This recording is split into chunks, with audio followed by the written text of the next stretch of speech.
Hello! At ngayon ay magluluto tayo ng chop suey. Kung ano lang yung merong ingredients dito sa bahay, ayun lang yung aking gagamitin. Dahil tinamad ako mamalengke, ayan, may gulay tayo. Tapos may chicken na kaunti, oyster sauce, nor, garlic and onion. Tapos yung chicken, breast part kasi yung nakuha ko. Giniling ko yung laman niyang iba. Tapos, lagyan ko ng gulay at ng pampalasa. Para ito torta ko rin siya. Gagawin ko siyang torta. Since tatlo lang naman kami, okay na yan kahit kakaunti lang. Basta mahalaga may gulay. Para healthy daw ko, no? Tapos meron akong moringa powder and salt. Okay? Lutuin na natin. Ayan, maggagawa muna tayo ng torta. Dahil sa sobrang sipag ko magkuskus ng kawali, ayan, namuti na yung kawali namin. Char. Dahil sa pagpiprito ng madikit, ayan yung nangyari. Tsaka hindi paggamit ng tamang spatula. Lagyan natin ng mantika para sa pagpiprito natin ng tortang giniling. Painitin lang natin ng kaunti.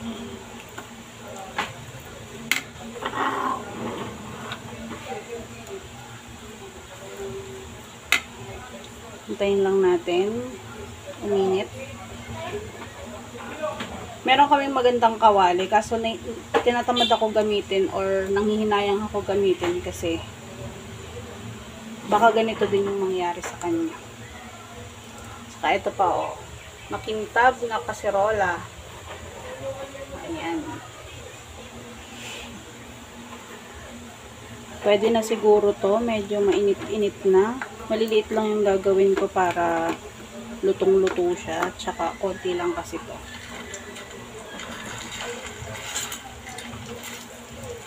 Giniling na chicken to, yung breast part. Meron ako ditong gilingan.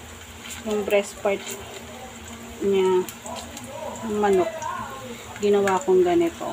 Para may kaulam sa gulay, diba?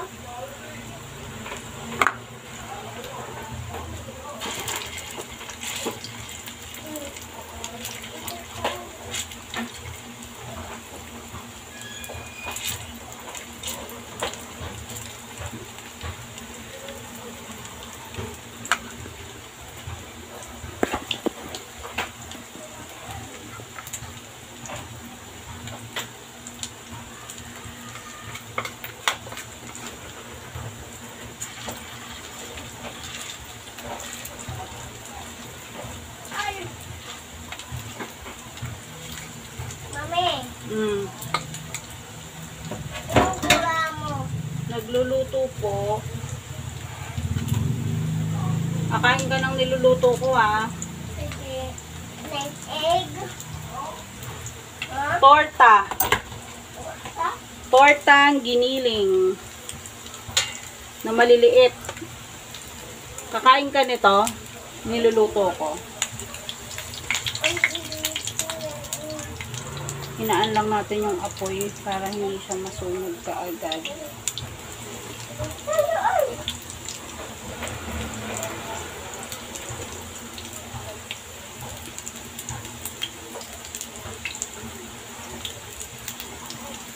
Ayan o, ang bilis niya maluto.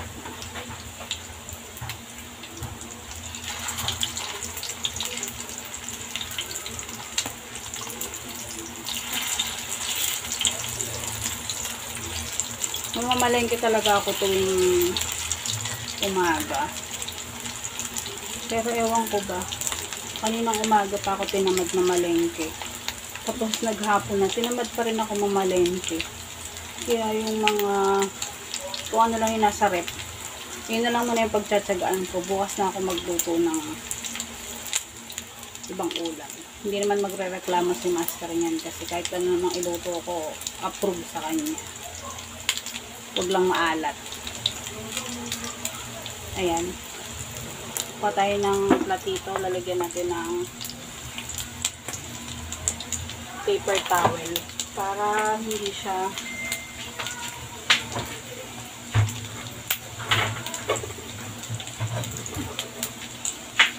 mamantika masyado.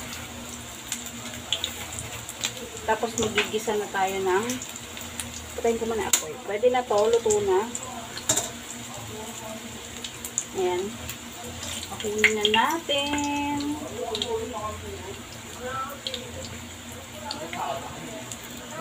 Oh. Ha? Wait lang. Ay, puta. Wait lang na.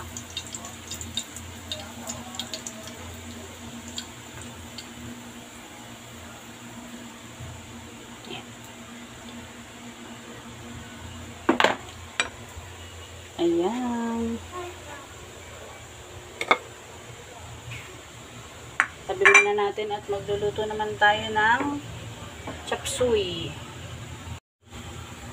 Ayan, magigisa naman, magluluto naman tayo ngayon ng chop suey. Nagbawas lang ako ng oil kanina dun sa pinagprituhan ko ng giniling. Gigisa na tayo.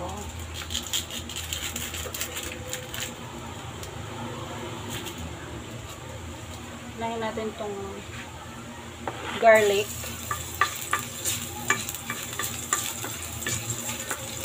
Non-stick pan tong lutuan namin. Dahil wala akong ganito na pang non-stick pan na sandok noon. Ayan yung nangyari. Tapos pag nagpiprito minsan, dumidikit.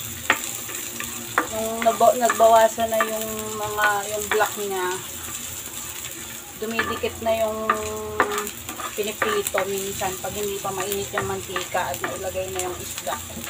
Kaya yan yung nangyari sa aming kawali.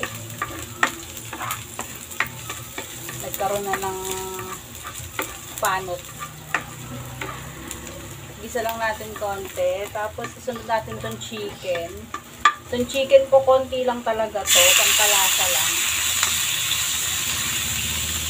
Kasi, may kasama pala siyang balat to. Dito na, dito natin konti para maluto-luto siya.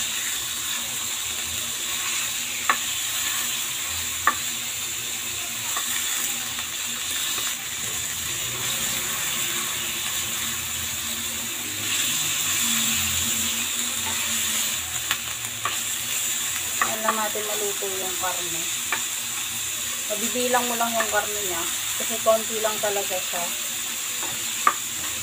Bala ko dito sana lalahukan ko ng atay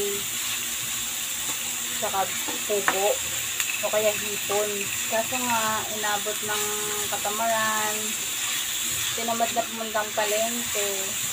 Ayan na lang muna ang ating pwede na yan. Hindi naman maarte yung boss ko eh. Yan. Kaya ko lang maluto-luto itong karne. Wala pa daw be. Tapat mo sa electric pan na. Nakatapat dito oh. Hindi ka nakahanginan dyan. Tapos, lalagyan ko na siya ng pepper.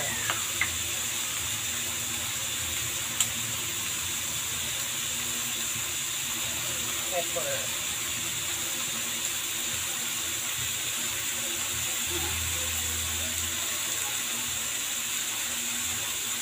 Konting salt.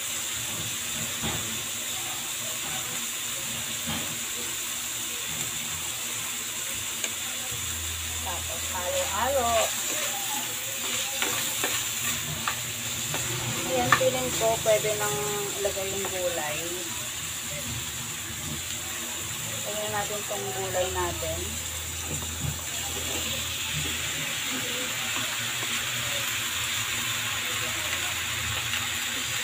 Hayaan ko lang muna siyang maluto-luto. Bago ko lagyan ng konting tubig.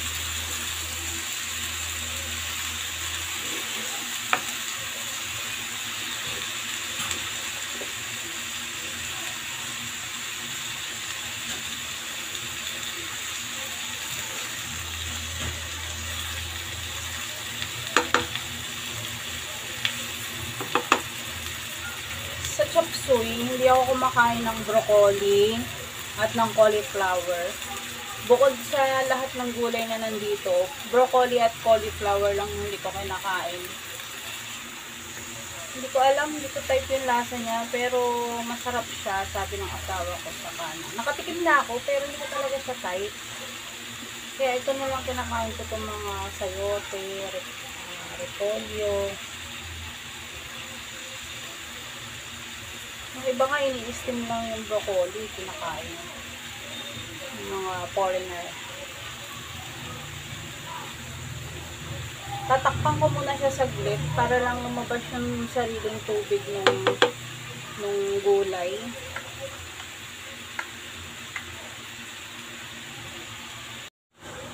Tingnan natin kung ano na siya. Ayan.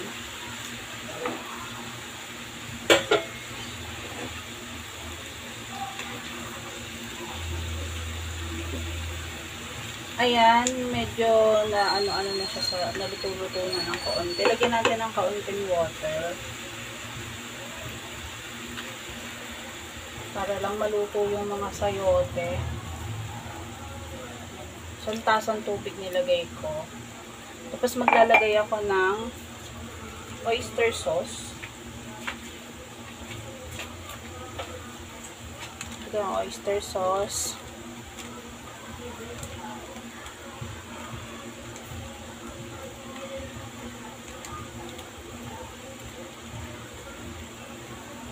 Saka nor chicken para lumasa naman yung manok kasi konti lang siya. Konti lang yung karne na nilagay ko. Lagyan natin tong nor chicken. Tutunawin lang natin dito sa tubig. Sabaw niya. Haluin lang natin para mapunta yung lasa ng oyster sauce sa gulay.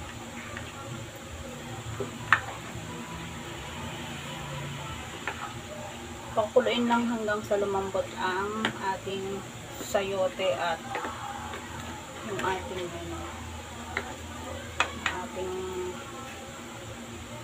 gulay. Lalagyan ko pa siya ng konting paminta. Masarap talaga siya magpuminta. Tapos add na lang ng lasa ng salt kung kailangan pa siyang dagdagan.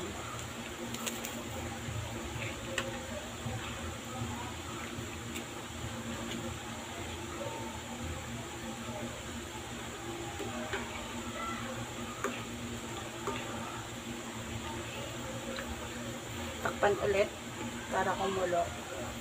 Tapos mamaya maglalagay ako ng slurry or yung cornstarch na tinulaw sa tubig para lumapot ng konti yung sabaw. Ayan, malambot na ang ating gulay. Lalagyan na natin siya ng slurry para lumapot ng kaunti yung kanyang sabaw.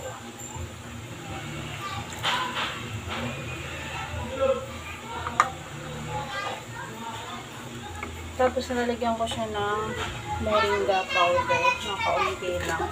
Isang kutsara lang. Wala lang. Para lang din siyang nilahukan mo ng malunggay. Ayun, medyo malapit yung sabaw niya. Isang kulo na lang, pwede na to.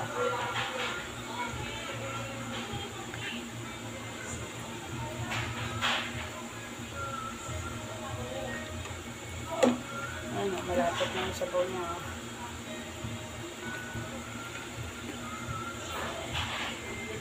Ayan. Tikman natin kung okay na yung lasa niya.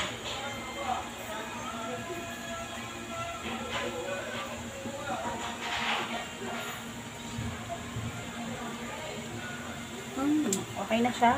Sakto lang yung timpla, yung lasa. Ayan, hintayin na lang natin si Master at kakain na tayo. Thank you for watching. Bye!